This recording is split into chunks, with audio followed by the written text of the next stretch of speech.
America is rolling out the red carpet for Indian Prime Minister Narendra Modi. On this special broadcast, we'll be looking at India, US, and the unspoken China factor, taking a close look at how to understand the relationship and the geopolitics of the time. I'm Barkha Dutt, you're with the Mojo story. The Prime Minister has touched down in New York. He hit the ground running with a slew of meetings with business leaders, among them Elon Musk, who, of course, went on record to say how much he was a fan of the Prime Minister. Diaspora diplomacy is something that has the Modi imprint. What will be its ripples back home? That's one question. The other question, of course, is the very interesting multilateralism of India. India, once known for its non-aligned principles, today is pushing for strategic autonomy and what the foreign minister, Mr. Shankar, has called reaping gains from as many relationships as possible. On this broadcast, with experts joining us from all over the world, we look at the central question. Beyond the rhetoric, the photo ops, how do we understand what's going on? Prime Minister Modi will be addressing for the second time the US Congress. He will also be a state guest at a special dinner at the White House, only the third such world leader to be hosted by the Biden administration. All of this happening at a time when domestic politics in the United States are also in churn. In fact, Joe Biden's son, Hunter Biden, making headlines, some would say, for all the wrong reasons. Let's introduce our guests on the program today. Joining us is a strategic affairs analyst, Chirayu Thakkar, who's with the National University of Singapore. Good to see you, Chirayu. Also joining us is veteran diplomat, former Indian ambassador to the United States, Ambassador Meera Shankar. Welcome, ma'am, as always. Also joining us is Michael Kugelman, one of the best-known foreign policy analysts at the Wilson Center in the United States. And also joining us is Seema Sirohi, a veteran journalist based out of Washington, D.C., who's long had her eye on the US-India beat among multiple other beats. Welcome, everybody, to the program. As I said, the Prime Minister has met with the diaspora. He's met with business and thought leaders. And 22nd will be when his day is spent at the White House. Let's just step back, Ambassador Meera Shankar, and let me ask you how much of this is about China. And I start with China for two reasons. Right before the Prime Minister touches down, you have US Secretary of State actually making a trip to Beijing, saying we do not support an independent Taiwan. And then right after those talks, Biden calls Xi Jinping a dictator and China hits back. I put this in context because a lot of people in the United States are making the argument that India and the United States are going to be defined almost entirely by one word, and it's China. How do you see it, ma'am? Meera Shankar. I think the relationship is a broad-based relationship, which has economic elements, technological cooperation in the strategic sectors of defense, intelligence sharing, and also now in critical and emerging technologies, in education, science and health, in energy and the environment. So it's a pretty broad-based relationship. Of course, there is a cementing factor and a driving factor, and that is the shared, concern that both countries have about an increasingly aggressive China in the Indo-Pacific, whose behavior has caused concern among its neighbors, both in the maritime domain as well as on land with countries like India. So there is this driving force bringing the two countries together. But I would say that the relationship is a much broader relationship where there are both shared values as well as shared interests.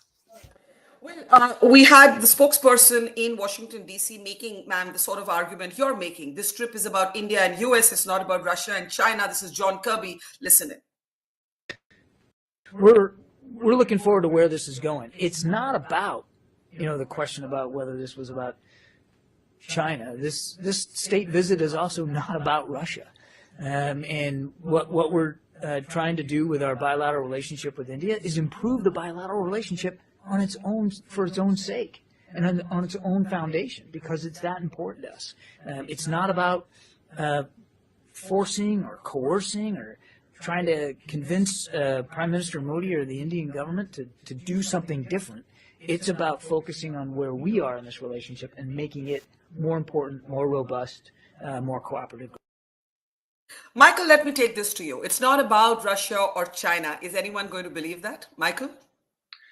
Well, I certainly think that the China factor has sharpened the strategic dimensions of the relationship over the last few years. And I think that that really has been a big explanation for the rapid growth in security relations over the last few years.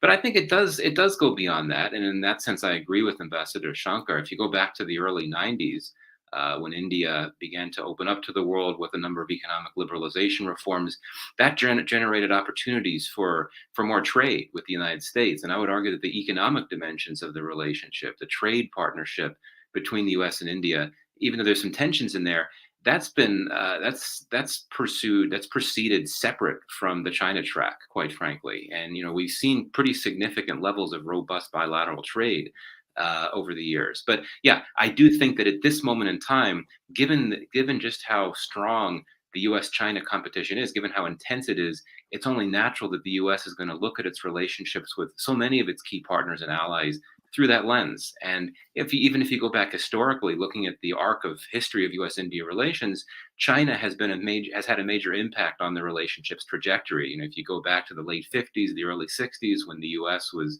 concerned about the growing power of communist China, it looked to India for a brief period of time as that country that it could work with to strengthen partnership to counter China. Obviously, things would change after that, especially when the U.S. moved closer to Pakistan.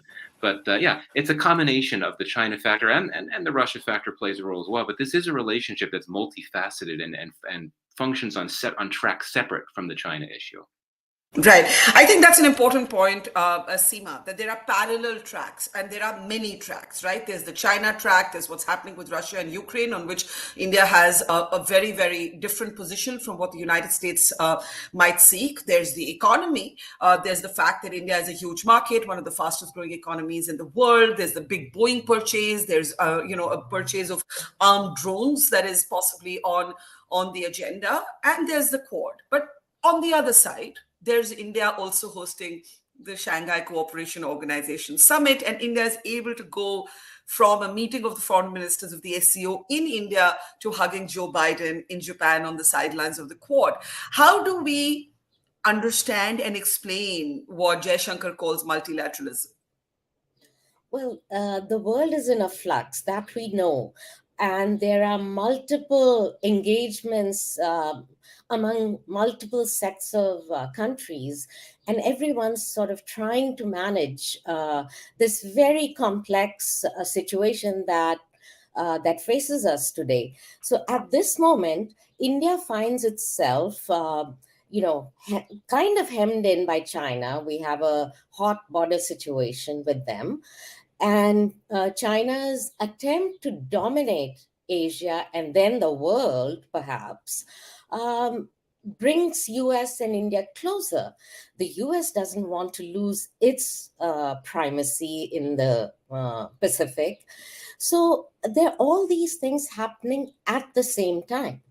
For India, Russia remains an important partner because nearly 60 to 70% of our defense needs are met by Russia, but India is also diversifying at the same time. So if the General Electric deal comes through, where the an American company will co-produce the jet engines in India, that's a huge leap forward in terms of diversification. Then the fact that India is also trying to be self-sufficient. All of these factors are playing together on the world stage at the same time. And it takes a very deft government, a very nimble foreign minister to manage that. And so far, I think India has done a good job of managing it. Nobody is, except for China, nobody's really upset with India in the sense that, we're not being shunned by anybody. In fact, if anything, India is being courted. Yeah, and that's an interesting point. And a lot of the old sort of statements about democracy and rights seem to have been at least sort of dialed down in public. And we'll get to that in a moment. Chirayu, I want to bring you in because you've done some very interesting research looking at how India actually votes at the United Nations, and you've actually made this point that India and the United States, this is your paper for Stimson Center, are friends elsewhere but foes at the UN, and we broke this down into easy to access sort of numbers for our audience, and if we can please bring this up now, Chirayu, you basically found that if compared to other members of the Quad, which is a loose security formation, four-member formation, the United States, India, Japan, and Australia, then Japan and Australia have aligned 80% with the US at the UN, and in comparison, India has aligned only 20% of the times, which is a very, very interesting finding, right? So, Chirayu, I want you to tell us more about this. Chirayu. Barkha, thank you for having me. And while I was researching about India-US ties before joining the Stimson Center as a visiting fellow there, I was finding it a very interesting and a unique topic to work on India-US ties. And what I found was that despite the proximity since the early 2000s, the nuclear deal, etc., that we talk about, the patterns of their voting at the United Nations, they have more or less essentially remained the same since the time of Cold War. So that is one area where this warmth has not penetrated. And then I looked at why nobody's talking about it, what are the mechanisms, so on and so forth. And honestly, I mean, neither side is very much upset because both appreciate each other's position, that why India cannot vote in a certain way and why United States is voting in a certain way. So there's a mutual appreciation of each other's position. But what was underlying is that because they both are tolerant of each other's multilateral positions, the potential remained untapped. So they have not found essentially good mechanisms where they can exchange views, they can talk about. So we are hearing a lot about defending norms together, and there's this rules-based international orders, and you have to defend those rules, etc. But nobody's talking about setting the rules, because it is these institutions that set the rules, and that is one area where both countries are not working together. Now, some of these positions are historic; they cannot be changed. They are frozen, but the important bit here is there are also low-hanging fruit, and I'll just give you one example. NSA Dowal was there. We talked about ICET, etc.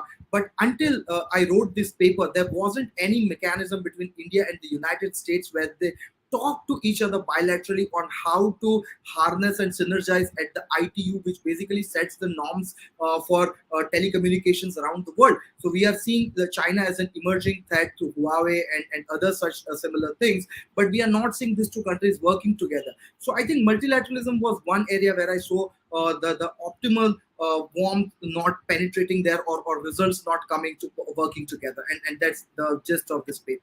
Very interesting. I see Ambassador Manju Seth also join us. Welcome. Meera, Shankar, I'd like to start with you, Ambassador Shankar. When you look at Chirayu's numbers, India would look that to underline the argument about strategic autonomy. That look, we are a partner, we are in, we have strategic cooperation with the United States, but it doesn't actually dictate how we behave with the rest of the world. And I think Teresa Schaffer made this point that India and US have their biggest disagreements when it comes to multilateral issues and not bilateral issues, right? How do you see that? Is there a point at which what some might call India's tightrope, balancing, let's say, the SCO with the Quad, managing relationships with China on its own terms, buying oil from Russia, looking to Iran to bring it into the SCO. Is there a point where any of these issues, Ambassador Shankar, will become problems with the United States?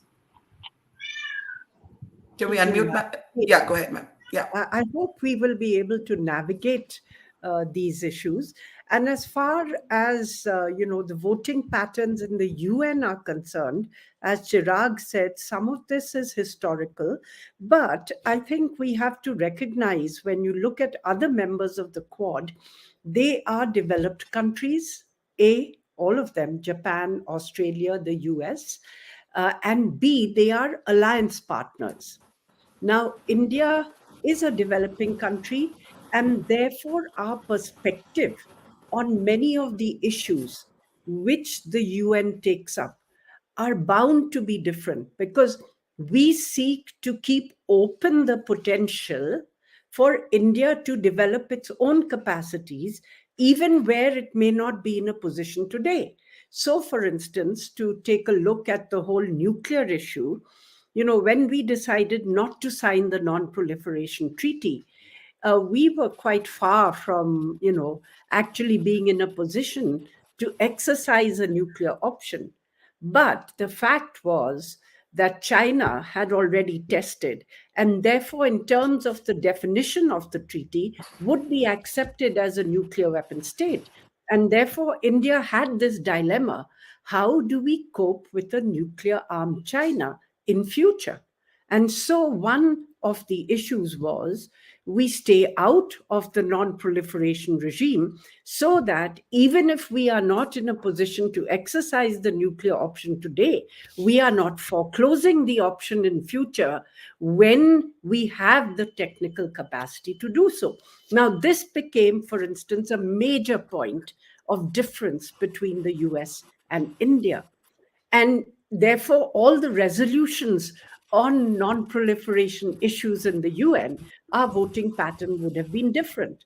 Similarly, if you look at, the whole question of trade, yes, India has opened up, but at the same time, it wants to keep the capacity to develop in certain sectors. For instance, let's say we still retain quite high tariffs for automobile imports. And actually, that is what has enabled foreign countries to invest in India, so that they could produce cheaper automobiles for the Indian market. Had we opened up across the board, I have absolutely no doubt that we would not have an auto industry in India today. So there is, a divergence which flows from our different levels of development. There is also a geostrategic convergence in the Indo-Pacific, but not necessarily in other parts of the world where there may be divergent perspectives, as on Ukraine. And therefore, I think this gets reflected in the voting patterns in the United States. After all countries have to grapple with the huge asymmetry of power that they have with the United States, which is the number one global power. And they seek to build coalitions or to, forge positions which will give them some negotiating space vis-a-vis the United States. Let me bring in Michael before I go to Ambassador Manju. Seth, I hope you can hear me, ma'am. Michael, one of the points I saw that you made on Twitter is that the Biden administration finds itself in a bind when it comes to what's being called the democracy debate, right? The fact is that a few murmurs from the Biden administration led to a sharp sort of pushback from the Indians, and whatever's going to be expressed about how the Americans see India's record on democratic institutions, I think will happen in private, if at all. I think it might happen. I think it'll happen in private. How do you see this sort of playing out domestically in the US context? Yeah, well, certainly, the Biden administration, maybe for the first time since the Jimmy Carter administration, has elevated democracy promotion and values, so to speak, to a core priority for foreign policy. And that's why I think many are asking this question with Modi coming to Washington about how the U.S. administration will go about this issue. I mean, you're absolutely right. It's very clear that that even this administration has concluded that it's better not to make this a public matter. And I think it's concluded that it's best to certainly bring up the issues. And I'm quite confident that President Biden himself will bring up these issues to an extent in his private meeting with Modi. But it'll be done very carefully. It's not going to be pushed. This is a state visit. And of course, state visits are meant to be very prestigious, and they have to be perfect, and everything has to go off very well. So you don't want to have an awkward moment. You don't want to have a moment of how much of an issue is this? I mean, it is an issue for sure in a general sense, just because of, I would say, pretty significant concerns within the administration on interagency levels about the internal situation in India, and what many here describe as democratic backsliding, a phrase that I know many in India don't agree with. But I just think that for very obvious reasons, because interest will always trump values and moral considerations in international relations, even in the context of an administration that wants to emphasize values more broadly in foreign policy. And that suggests that there simply is a strong desire not to risk rocking the boat, so to speak, in New Delhi by bringing up the types of issues that this government in India clearly does not want anyone externally to bring up, even close partners and allies of the United States. And I think that for rights activists and others that are critics here in the United States of the Modi government, that's a tough pill to swallow. But I think that's basically what it comes down to. But again, this is an administration that for many years, I would argue, has been defined by values. Go back, I was reading the other day the joint statement that came out of the first state visit by an Indian leader here in 1963, about 60 years ago to this week, when President Radhakrishnan was here. If you look at the joint statement, there was language referring to the world's two largest democracies. President Kennedy, when in his public remarks welcoming the Indian president, he mentioned this notion of democracies working together. So that's been very consistent for many years. But at the end of the day, it's not the values bit, it's the interest bit that's going to drive the partnership and has driven the partnership. I would agree with that, but let me bring in Ambassador Manju Seth. When it comes down to it, what do you think we should be looking for as the centerpiece of this visit? As mentioned by the other panelists, it's a very important visit. And yes, certainly, I think there will not be a public focus on any of the sort of criticism part of the what is being criticized about India, about India's democracy. If you recall, recently there was also this statement by the spokesperson, NSA, the security spokesperson, saying that go to India for yourself and have a look. What is it? Is it how nice things are and how good things are overall. Of course, there are some. They did put a little caveat saying that there are some issues, but overall, it's a very vibrant, living democracy. So I think that will be the focus. In private, they will bring up a few of these things, but overall, it is a very. It's going to be a kind of game changer. I feel this visit is going to be a game changer because it is. It's a state. It's going to change the way India and US have been looking at each other, and the way US has been looking at India. And of course, the driving force is absolutely interest. If there was no interest, and in America's interest was not served, India's interest was not served, I don't think this visit would have taken place. And it is in India's interest to, at this point of time, go along, collaborate with the US, and including in the Indo-Pacific and what we see on our border, the LAC. With China, we are seeing that things are not the best. Right. And, so we have to absolutely have friends wherever we can. And right now, our interests are converging. The US's interest and India's interest is converging. And it's, I think, the right moment, in my view, that both the countries have come together and they both have understood this. And it is an opportunity for both to take it to the next step. Let me just bring in Seema and Chirayu at this point. Seema, we have a very interesting comment from National Security Advisor Jake Sullivan, who told the media in the US that there's no question of lecturing India on human rights, but when the United States sees challenges to press religious or other freedoms, we make our views known. Now, we have seen a certain degree of pretty sharp pushback from the Modi government when this has happened. Let's also remember the history here. The Prime Minister was once denied a visa under the George Bush administration. This is the same Prime Minister who is now addressing the US Congress for the second time. This is the same Prime Minister who's only the third world leader to be hosted as a state guest at the White House. Do you see this democracy question being a major talking point within the United States? I should also underline, because I'm not sure how many people of India follow this closely, that Biden himself is, entering an election year. His own son, Hunter Biden, has just negotiated a deal where he's, where there have been allegations of tax fraud, gun possession, as well as addiction. So I think a lot of Indians would turn around and say, is the US really in a position to lecture us whether they do or they don't? Look, it's not a question of gotcha, like, your democracy is flawed, so is ours. That's not the issue here. US foreign policy, I would contend, has always been based on interests. It's self-interest. They've been friends with some of the most awful regimes in Africa. Look at our neighborhood. There was a genocide going on when before Bangladesh was created.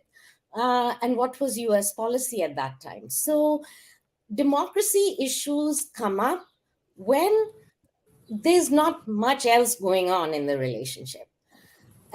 So yesterday, when these 70 odd senators and congressmen and women released this letter urging President Biden to raise the democracy issues with Modi, the letter had a long preamble about how important this partnership is, how India is crucial for technology, for all of the issues that this relationship is being based on, this visit is all about. It's about the future. Artificial intelligence, quantum computing, defense cooperation, what have you. So the point I'm making is, I'm not 100% sure that Biden will even raise it in private. If he does, very likely it'll be framed very gently that, look, India's democratic model is a source of attraction for other countries. And the whole thing everyone's trying to do is to present an alternative model to China, right? So, in that kind of indirect way, Yeah. at the official level, I am surprised, having watched this relationship for 30 odd years, I am surprised how vigorously US spokespeople have defended India and the perceived backsliding on the democracy. Of democracy. Let's just spend 2 minutes talking a little bit about talking about that, Chirayu. Let's bring you in. I mean, is this really an issue? The point is that, yes, I agree with Seema that it's not a gotcha moment. Indians can look to the US and talk about racism, abortion, what's happening with women's reproductive rights. We can look at it and say, listen, you guys did a poorer job of transitioning out of a defeated election than India has, where election results have always been accepted peaceably. But it's not a competition. The fact is that we do have these lawmakers who are putting pressure on Biden to say, raise this. Do you think this pressure counts for something that is deep, or do you think, as has been suggested, that this is a very marginal issue given everything else that's happening? Chirayu. I think, Barkha, I would more or less agree with what Seema has said.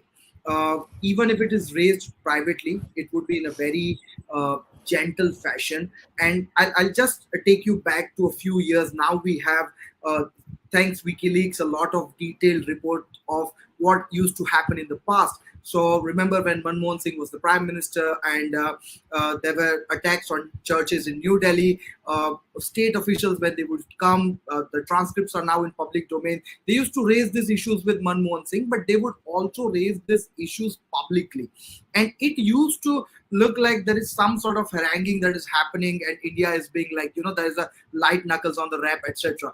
But I think that perception is changing for 2 or 3 reasons. First is the set of major things that has already been spoken about, the China factor first. The second is the desire to work in other domains. Like China is a threat in the strategic domain, but in the economics domain, in the technology domain, in other areas, multilateralism that I spoke about, there's a desire to work together. So the White House, whoever is there, understands that you cannot, this is not another Manmohan Singh, or this is not another Indian leader who will take all this public criticism flying down.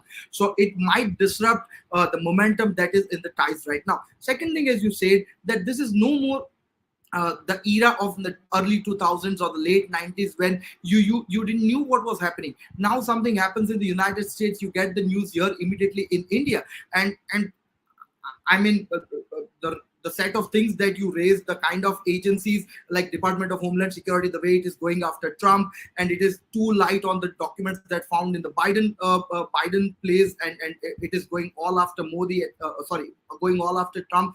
These things are seen in its own light in India, and people are pointing fingers and saying that, hey, what about your democracy? So I think here what is happening is the kind of orator that Prime Minister Narendra Modi is, and the kind of the well-oiled machinery it has, it can actually create an unfavorable public opinion here in itself.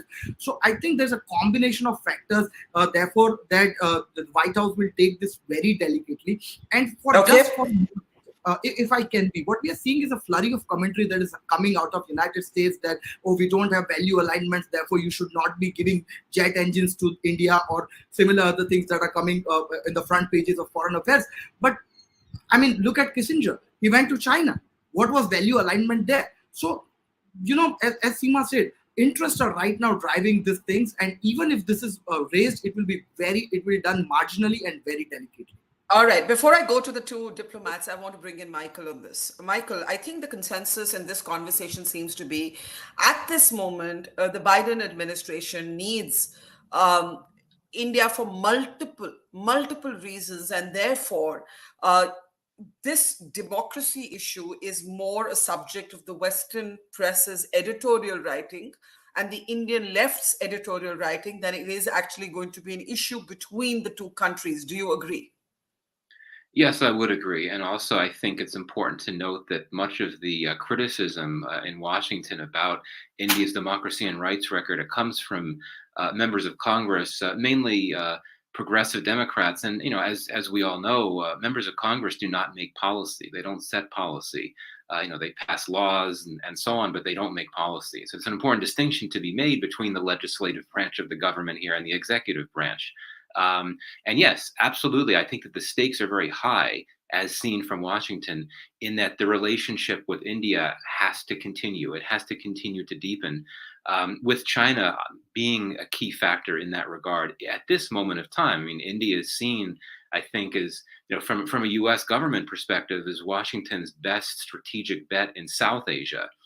To work with the U.S. to counter China for reasons that we all know. Its location, of course, its own deep rivalry with China, the size of its economy, and so many other things as well. And we haven't really gotten into this yet, but this trip and the state visit, it's not only about talking about defense cooperation to counter China, but the U.S. really looks at India as a country that can play this role of counter to China in non-security ways as well. I mean, the idea of making India a bigger part of a diversifying global supply chain, particularly for critical and emerging technologies such as semiconductors, to reduce the world's reliance on China for that. This is a big goal of the administration as well. So there's just a lot of stake. And so while the values issues are not irrelevant in the relationship, as seen from the administration, ultimately, yes, they will be subordinated to the broader goal of working with India on strategic levels.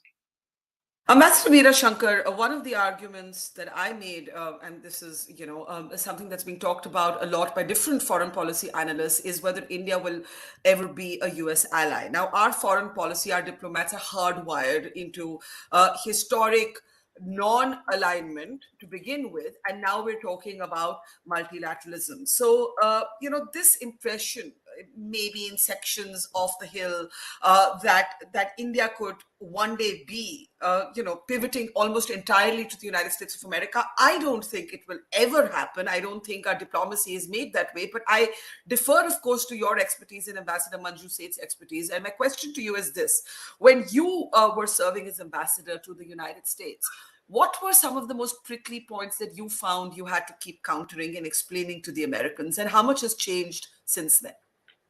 Well, I think, to talk about the prickly points in the relationship at this time might not be the most appropriate thing. I think I would like to focus a little away from your question on what the major outcomes of this visit could be.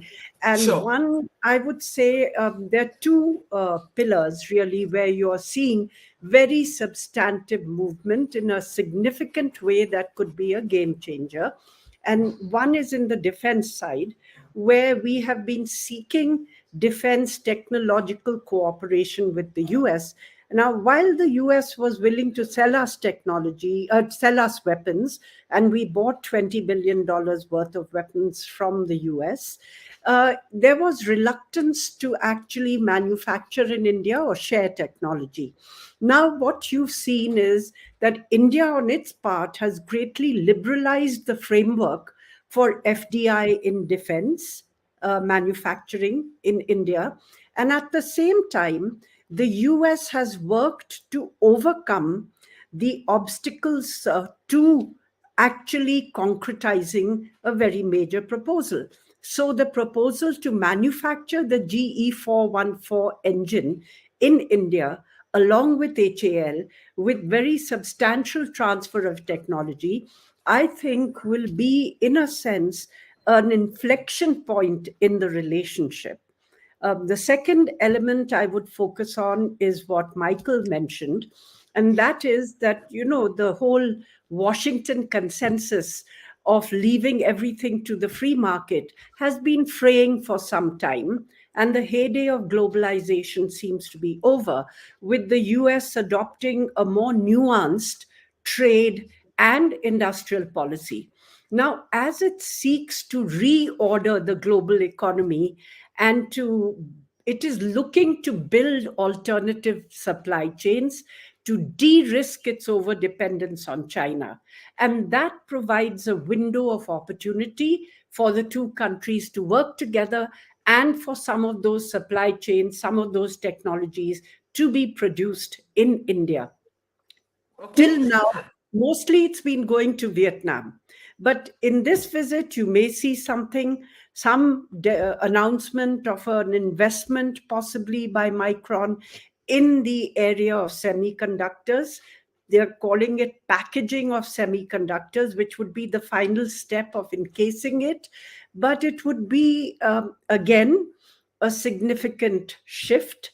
And if it's not a one-off, if the GE and the Micron deals are not one-off, but we are able to use this to create an ecosystem where the two countries learn to work together, and where, this friendshoring that the US Treasury Secretary spoke of encompasses India in a very major way, then you are going to see a very much more substantial relationship between the two countries. Now, to your question about, whether India could be an ally, we aren't an ally. We have not joined as an alliance partner, but we are a major strategic partner.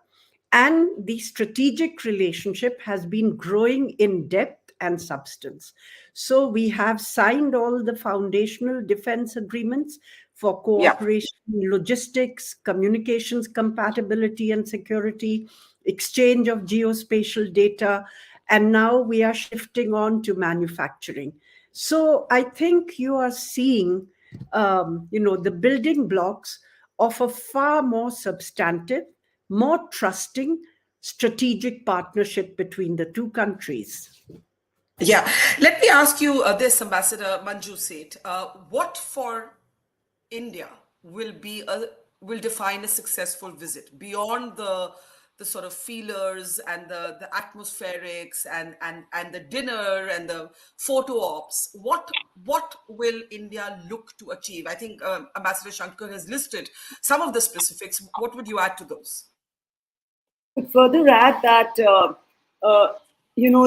fact that the ISET was signed, the Initiative for Critical and Emerging Technologies, and which will also include artificial intelligence, plus the drone technology that is likely. I mean, at the moment they're going to give us drones, but I think even the drone technology that has been talk of sharing that with us, and our startups in both countries.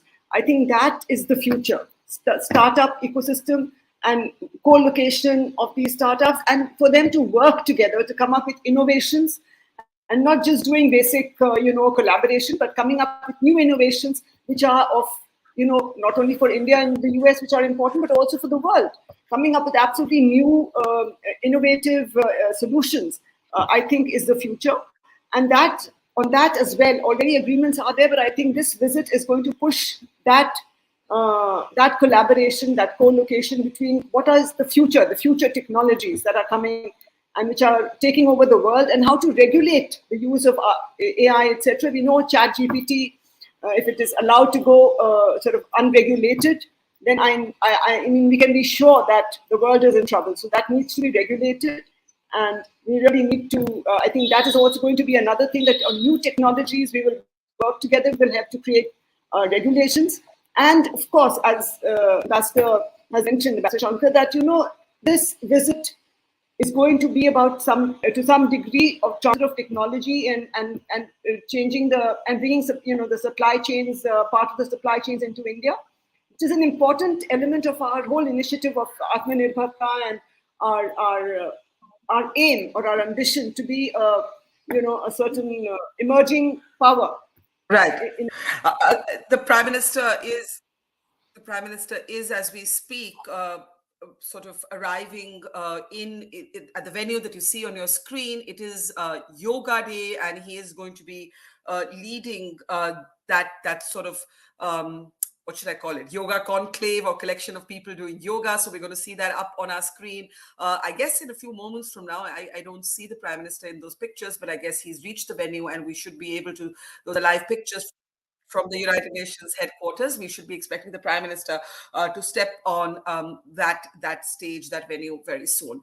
Chirayu, soft power, yoga, the thought leaders that the Prime Minister met with, an interesting eclectic mix from the man who coined the phrase Black Swan to Elon Musk, right? How did you see that moment, especially given the very polarized debate around India in some of the sort of public intellectual circles in the United States of America? Yes, Barkha, thanks for the last sentence, because before I exactly come to the question, I would like to congratulate for a nicely written column, and it was really an interesting read.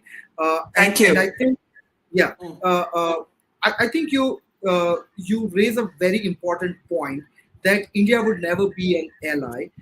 And you ended there, and you ended on a very positive, informative note there, just to drive the point home. But there's a second part of the debate, as you said, in the American intellectual circles, that India would not be an ally like Japan or South Korea maybe, and that's the reason we should be cautious in our investment in India. And I think that is something hitting of a straw man as I see it, because I have not seen since the early 2000s any American grand strategic document, or for that matter, any president saying that my South Asian policy is a failure because I was not able to bring India closer as an ally. Without being an ally, the comfort that we are sharing right now, Ambassador recently mentioned of the 4 foundational agreements, the kind of tech transfer, the kind of body language, the kind of things that we work on, the breadth of the relationship. I mean, why do you always need a treaty alliance document? And if India is not willing to sign the document, or if India is a little bit uncomfortable with the word alliance, so what? You are still managing the work together. Of course, there is a room for disagreement, and compared to it, and you rightly pointed out my own research, so compared to Japan or South Korea, your room for disagreement be a little bigger. But so what? There is an unprecedented level of comfort. You are working together. You are taking the challenges head on. So that is, I think, this old early Cold War era mindset that only you are friends or only you can work with someone who has signed a formal treaty alliance is I think there is some change required in the Beltway discourse there. So that's the first aspect. The second aspect, you talk about the eclectic mix of people that Prime Minister met yesterday in New York. Now, look, what I see is that what Prime Minister has taken upon himself is a task that, apart from being the Prime Minister, he looks himself as the CEO or the brand ambassador of the India story. And therefore, he wants to sell the India story to a set of academics. He wants to sell it to the set of business people and say that, look, what I have made changes is in the regulatory framework in Gandhinagar, come open your campuses in India, or for that matter, come invest in India. I'm doing reforms, etc. So I think, and those developments also help him politically here at home. So I think it's a Janus-based strategy where you sell India's story abroad, reap the benefits at home, and I think if you ask me, from this perspective, he's doing a phenomenal job.